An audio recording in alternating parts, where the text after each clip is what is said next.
Bonjour et bienvenue dans cette nouvelle vidéo. Alors aujourd'hui, je vais vous parler des obligations d'un salarié et je vous parlerai dans une prochaine vidéo des obligations d'un employeur parce que cette question reste floue. Je m'appelle Guénoui Park, je suis spécialisée en création de sociétés aux Émirats Arabes Unis et j'accompagne les entrepreneurs et donc futurs ou parfois actuels employeurs dans la création de leur entreprise. Des questions qui arrivent régulièrement, c'est de la part de leurs employés. Et souvent, comme vous n'avez pas baigné dans le droit du travail émirati, vous vous posez les mêmes questions. Donc, quelles sont les obligations d'un salarié aux Émirats Arabes Unis ?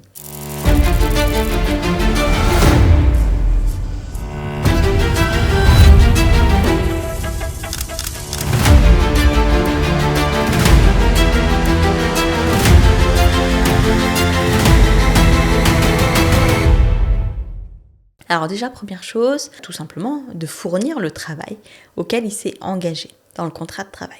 Donc ça, c'est la première chose et ça paraît logique. Il va falloir également respecter les horaires de travail. Et sur ça, en fonction de votre employeur, l'application de cette règle peut être plus ou moins stricte puisque les Émirats Arabes Unis prévoient des sanctions en cas de retard de 5 minutes, 10 minutes, 15 minutes, 20 minutes, etc. et en cas de répétition du retard. Après, tous les employeurs ne sont pas stricts sur l'application des pénalités liées au retard.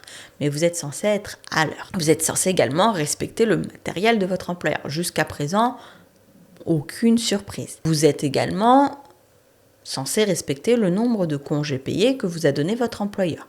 La norme aux Émirats Arabes Unis, c'est 22 jours ouvrés de congés payés ou 30 jours ouvrables. Par négociation, vous pourrez peut-être obtenir plus.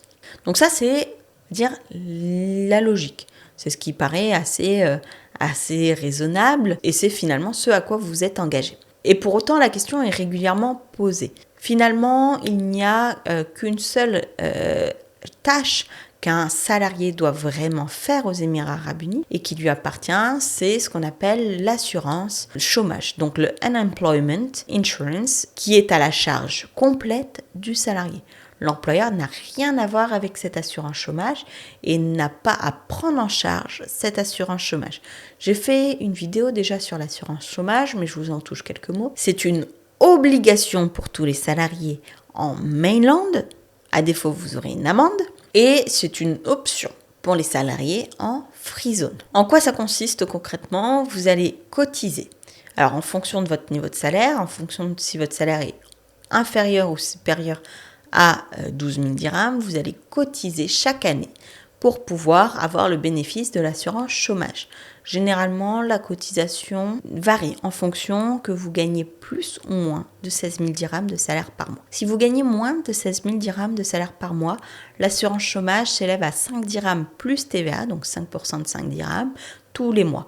Vous payez en général à l'année. Ça vous permet, en cas de perte d'emploi, de récupérer 60% de votre salaire sur les 6 prochains mois avec une limite à 10 000 dirhams par mois. Si vous gagnez plus de 16 000 dirhams par mois, dans ce cas-là, vous allez cotiser à hauteur de 10 dirhams plus 5% de TVA par mois, que vous payez en général à l'année, et vous allez bénéficier, en cas de perte d'emploi, pareil, de 60% de votre salaire de base, dans la limite, cette fois-ci, de 20 000 dirhams. Donc c'est la seule obligation qui est sur les épaules du salarié, c'est de souscrire à cette assurance chômage.